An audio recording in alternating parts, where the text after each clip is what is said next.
혹시 지금 드시는 약 언젠가는 줄이거나 끊어야겠다고 생각해 본 적 있으세요? 그런데 막상 시도해 보면 내 의지와는 다르게 잘 안 되는 경우가 많죠. 그게 여러분의 의지가 부족해서가 아니라 어쩌면 방법이 잘못됐기 때문일 수 있어요. 그래서 오늘 우리는 의지만으로 무작정 약을 끊는 게 아니라 과학적 근거에 기반한 체계적인 전략으로 어떻게 약물로부터 안전하게 벗어날 수 있는지 그 구체적인 로드맵을 한번 같이 그려보려고 합니다. 자, 그래서 오늘 우리가 함께 따라가 볼 여정은 이렇습니다. 먼저 갑자기 약을 끊으면 왜 위험한지 그 이유부터 명확하게 짚어보고요. 이어서 안전한 감량의 핵심 원리인 쌍복선 감량법이라는 것의 과학을 파헤쳐 볼 겁니다. 이걸 실제로 어떻게 적용할 수 있는지 실용적인 방법들도 알아보고, 그리고 오늘 이야기의 하이라이트라고 할 수 있겠죠?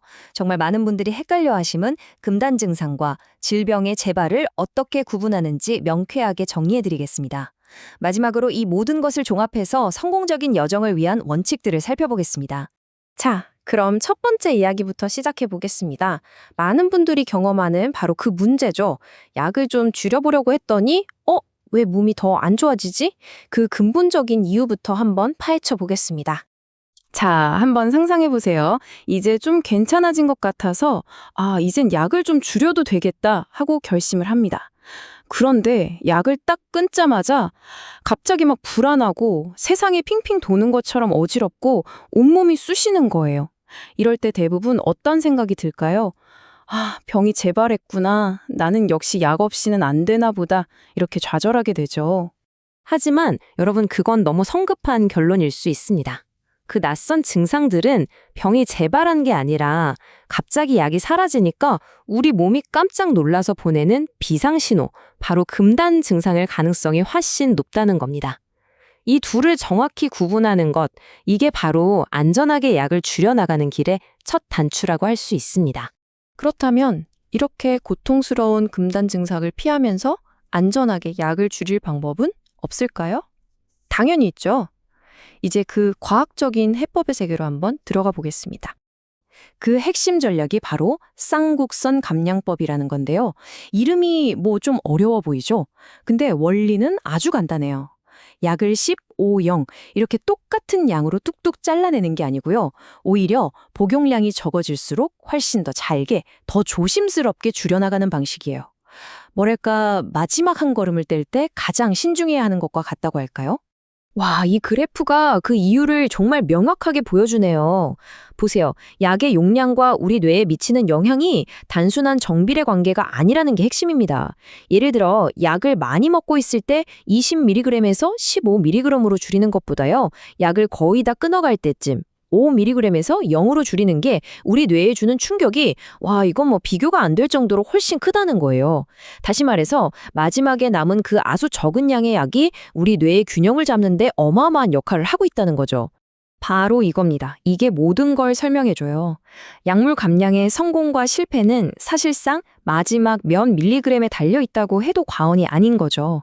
바로 이 결정적인 구간에서 우리 뇌가 갑자기 왜 이래? 하고 충격받지 않도록 아주 섬세하고 또 점진적인 접근이 필요한 이유입니다. 자, 그럼 구체적으로 예를 한번 들어볼까요? 가령 10mg에서 시작한다고 해보죠. 처음엔 현재 용량의 10%, 즉 1mg을 줄여서 9mg으로 가요. 그 다음엔 10mg의 10%가 아니라 현재 용량인 9mg의 10%, 그러니까 0.9mg을 줄여서 8.1mg이 되는 거죠. 그 다음은 8.1mg의 10%인 0.81mg을 줄이고요. 어떠세요? 뒤로 갈수록 줄이는 양 자체가 점점 더 작아지는 게 눈에 확 들어오시죠? 이게 바로 쌍곡선 감량법의 핵심 원리입니다. 자, 이론은 이제 알겠습니다. 그런데 0.1mg? 0.01mg? 이런 엄청나게 작은 양을 집에서 도대체 어떻게 조절하라는 걸까요? 네, 이제 그 이론을 현실로 만들어줄 구체적인 방법들, 바로 마이크로 테이퍼링 기술에 대해 알아보겠습니다. 주로 두 가지 방법이 많이 쓰이는데요. 첫 번째는 드라이 테이퍼링이라고 하는 거예요.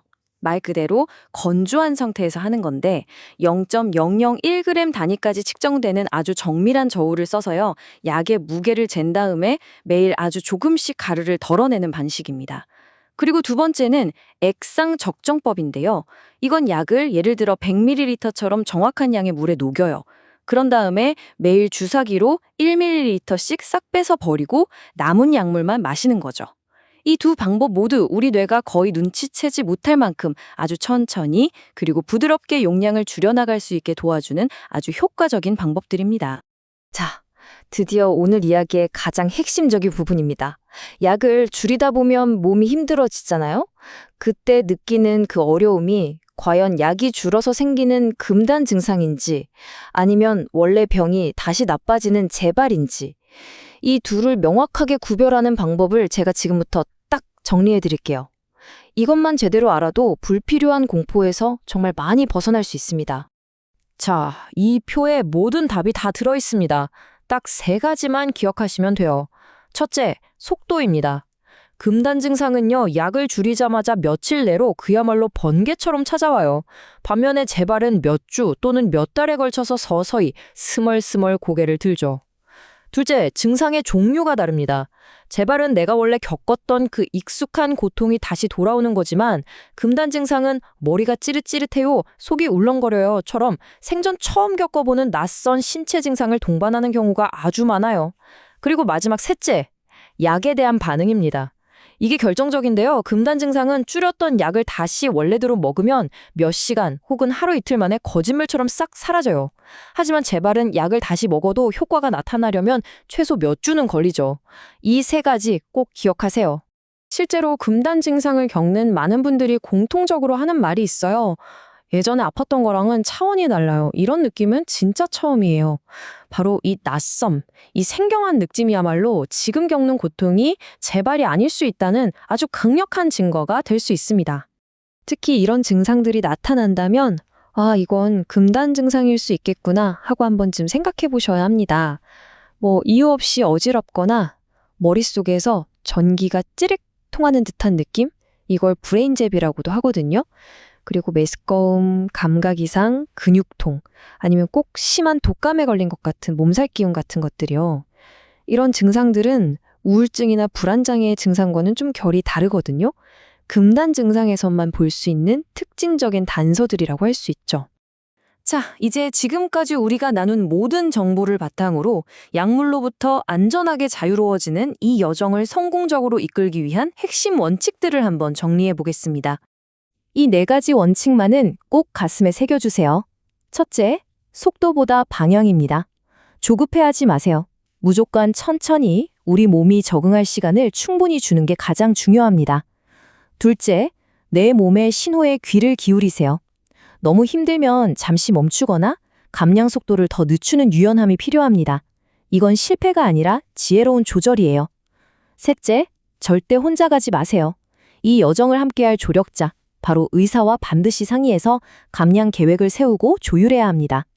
그리고 마지막으로 나만의 속도를 찾는 겁니다. 다른 사람의 성공 사례랑 비교하면서 조급해할 필요가 전혀 없어요. 이 여정의 주인공은 바로 여러분 자신이니까요. 맞습니다. 약물 감량은 외로운 싸움이 되어서는 절대 안 됩니다. 오늘 우리가 배운 이런 과학적인 근거들을 가지고 의사 선생님과 현명한 대화를 한번 시작해 보세요. 내가 지금 어떤 증상을 겪고 있고 어떤 점이 우려되는지 정확히 알리고 쌍곡성 감량법 같은 더 안전한 전략에 대해 함께 논의해 보는 거죠. 전문가와의 신뢰를 바탕으로 한 이런 파트너십이야말로 안전한 탈출을 위한 가장 튼튼한 안전벨트가 되어줄 겁니다. 자, 마지막으로 이 질문을 여러분께 드리고 싶습니다. 지금 약을 줄이면서 찾아온 불편함, 그것이 이제 그만 포기해 라는 좌절의 신호일까요? 아니면 지금은 너무 빠르니 잠시 쉬어가 라는 우리 몸의 지혜로운 조언일까요? 오늘 우리가 함께 나눈 이야기들이 여러분이 몸이 보내는 신호를 더 정확하게 해석하고 전문가와 함께 안전하고 희망찬 여정을 만들어가는데 든든한 나침반이 되어주기를 진심으로 바랍니다.